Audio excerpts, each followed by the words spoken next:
এই science fest আয়োজন করা শিবিরের কাজ না, এটা কাজ ছিল রাষ্ট্রের কাজ ছিল সেটিকে আয়োজন। আমরা সেখানে আহ্বান করেছিলাম যে রোবোটিক ফেস্ট রাষ্ট্র করতে পারে মন্ত্রণালয়ের উদ্যোগে, সেটি করেনি। এরপরে ছাত্র শিবিরের একটি শাখা ছোট্ট পরিসরে আয়োজন করে দেখিয়েছে। আজকে রাষ্ট্রের এখান থেকে শিক্ষা নেওয়া উচিত।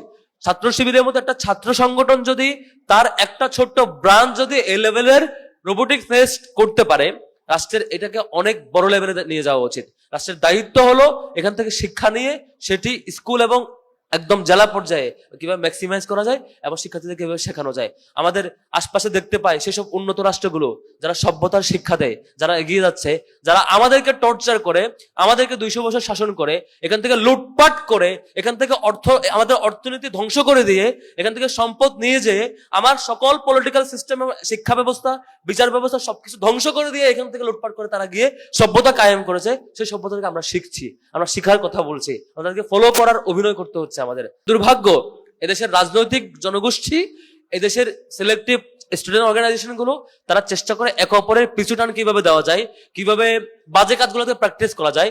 দেখবেন ইন্টারনাল এবং এক্সটার্নাল কম্পিটিশন হইলো যে কিভাবে চাঁদাবাজির পরিমাণ বাড়ানো যায়, দখলের পরিমাণ বাড়ানো যায়, কিভাবে ক্যাম্পাসের মধ্যে তার ভাই পলিটিক্সকে ম্যাক্সিমাইজ করা যায়, কিভাবে তার পিছনে কত সংখ্যক শিক্ষার্থী ঘুরবে, এটার প্র্যাকটিস বেশি করা যায়। আমরা ডাকসুতে নির্বাচিত হওয়ার পরে ঘোষণা দিয়েছিলাম যে আজকে নির্বাচন হয়েছে, আজকে রেজাল্ট হয়েছে, এখন এর পরে কোনো ধরনের বিজয় মিছিল হবে না। আমরা এখানে ভাই পলিটিক্স করতে আসি নাই। শিক্ষার্থী তার পড়াশোনা করবে, আমাদের জায়গায় কাজ হবে তাদের ফ্যাসিলিটিসকে ম্যাক্সিমাইজ করা, তাদেরকে ফ্যাসিলিটেট করা, লিমিটেশন গুলোকে অ্যাড্রেস করা। ছাত্র শিবিরের জায়গা থেকে আমরা সেই চেষ্টা করছি, স্ব শাখার জায়গা থেকে সারা দেশে চেষ্টা করছে। আমরা আহ্বান করব বাংলাদেশের সকল ক্যাটাগরির স্টেক হোল্ডার, সেটা পলিটিক্যাল হোক, সোশ্যাল হোক, অন্যান্য এনজিও হোক কিংবা গভর্নমেন্টের হোক, সবার উচিত হইলো মৌলিকভাবে এই দেশের জনগোষ্ঠীকে প্রস্তুত করার চেষ্টা করা। সেটি থেকে ব্যর্থ হলে বেশ বড় ক্ষতি হবে।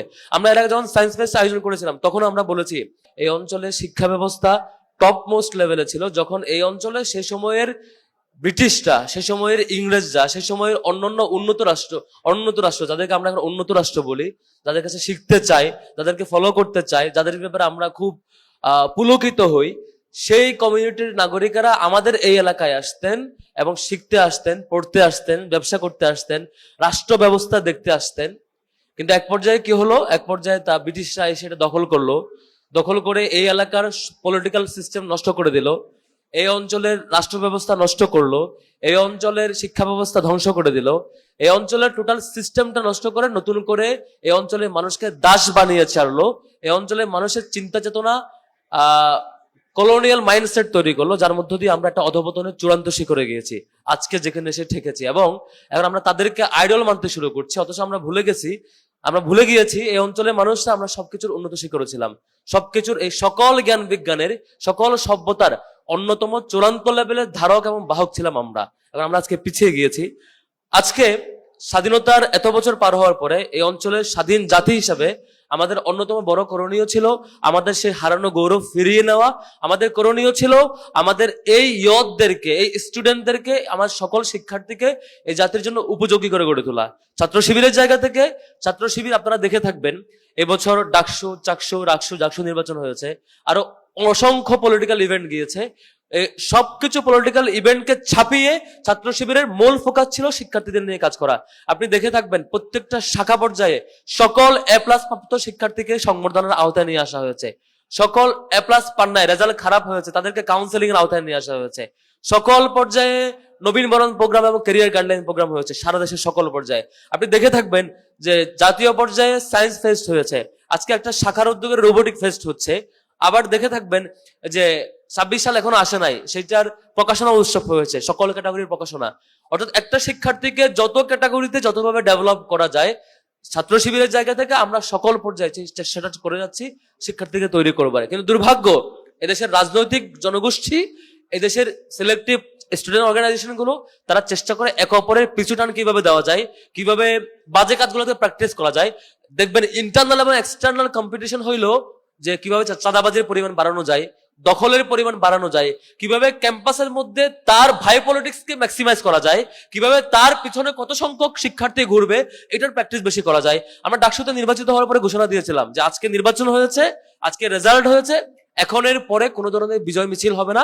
আমরা এখানে ভাই পলিটিক্স করতে আসি নাই। এখানে শিক্ষার্থী তার পড়াশোনা করবে, আমাদের জায়গায় কাজ হবে তাদের ফ্যাসিলিটিসকে ম্যাক্সিমাইজ করা, তাদেরকে ফ্যাসিলিটেট করা, লিমিটেশন গুলোকে অ্যাড্রেস করা। ছাত্র শিবিরের জায়গা থেকে আমরা সেই চেষ্টা করছি, স্ব শাখার জায়গা থেকে সারা দেশে চেষ্টা করছে। আমরা আহ্বান করব বাংলাদেশের সকল ক্যাটাগরি স্টেক হোল্ডার, সেটা পলিটিক্যাল হোক, সোশ্যাল হোক, অন্যান্য এনজিও হোক কিংবা গভর্নমেন্টের হোক, সবার উচিত হইল মৌলিকভাবে এই দেশের জনগোষ্ঠীকে প্রস্তুত করার চেষ্টা করা। সেটি থেকে ব্যর্থ হলে বেশ বড় ক্ষতি হবে। আমরা এর আগে যখন সায়েন্স ফেস্ট আয়োজন করেছিলাম তখন আমরা বলেছি এই সায়েন্স ফেস্ট আয়োজন করা শিবিরের কাজ না, এটা কাজ ছিল রাষ্ট্রের কাজ ছিল সেটিকে আয়োজন। আমরা সেখানে আহ্বান করেছিলাম যে রোবোটিক ফেস্ট রাষ্ট্র করতে পারে মন্ত্রণালয়ের উদ্যোগে, সেটি করেনি। এরপরে ছাত্র শিবিরের একটি শাখা ছোট্ট পরিসরে আয়োজন করে দেখিয়েছে। আজকে রাষ্ট্রের এখান থেকে শিক্ষা নেওয়া উচিত। ছাত্র শিবিরের মতো একটা ছাত্র সংগঠন যদি তার একটা ছোট্ট ব্রাঞ্চ যদি এ লেভেলের রোবোটিক ফেস্ট করতে পারে, রাষ্ট্রের এটাকে অনেক বড় লেভেলে নিয়ে যাওয়া উচিত। রাষ্ট্রের দায়িত্ব হলো এখান থেকে শিক্ষা নিয়ে সেটি স্কুল এবং একদম জেলা পর্যায়ে কিভাবে ম্যাক্সিমাইজ করা যায় এবং শিক্ষার্থীদের কিভাবে শেখানো যায়। আমাদের আশপাশে দেখতে পাই সেসব উন্নত রাষ্ট্রগুলো যারা সভ্যতার শিক্ষা দেয়, যারা এগিয়ে যাচ্ছে, যারা আমাদেরকে টর্চার করে, আমাদেরকে 200 বছর শাসন করে, এখান থেকে লুটপাট করে, এখান থেকে আমাদের অর্থনীতি ধ্বংস করে দিয়ে, এখান থেকে সম্পদ নিয়ে যেয়ে আমার সকল পলিটিক্যাল সিস্টেম, শিক্ষা ব্যবস্থা, বিচার ব্যবস্থা সবকিছু ধ্বংস করে দিয়ে এখান থেকে লুটপাট করে তারা গিয়ে সভ্যতা কায়েম করেছে। সেই সভ্যতাকে আমরা শিখছি, আমরা শিখার কথা বলছি, আমাদেরকে ফলো করার অভিনয় করতে হচ্ছে আমাদের। অথচ আমাদের জাতিকে, আমাদের রিসোর্সকে মোবিলাইজ করা, সেই পরিকল্পনা, সেই সম্ভাবনাকে ইউটিলাইজ করার চেষ্টা আমরা এখনো লক্ষ্য করে দেয়। রাষ্ট্র এবং সকল নাগরিকের সেটি ইউটিলাইজ করার দায়িত্ব। শিবিরের জায়গা থেকে স্টুডেন্ট ছাত্র সংগঠন হিসেবে আমরা মিনিমাম লেভেলে একটা চেষ্টা দেখিয়েছি মাত্র। আমাদের সকল নাগরিককে অনুরোধ করবো তার জায়গা থেকে শিক্ষার্থীদেরকে গড়ে তোলবার জন্য চেষ্টা জারি রাখা দরকার। আমরাও দোয়া চাই সারা দেশে সকল পর্যায়ে আমরা যাতে শিক্ষার্থীদের কল্যাণে, আমাদের শিক্ষার্থীদের জন্য আমাদের সকল কর্মসূচিকে ডেডিকেটেড রাখতে পারি। কথা শেষ করছি। আবারও আজকের আয়োজক শাখা, প্রাইভেট ইউনিভার্সিটি শাখা এবং সংশ্লিষ্ট সকলকে, বিশেষ করে পার্টিসিপেন্টদেরকে ধন্যবাদ জানিয়ে কথা শেষ করছি। ওমা তৌফিক ইল্লা বিল্লাহ। আসসালামু আলাইকুম ওয়া রাহমাতুল্লাহ।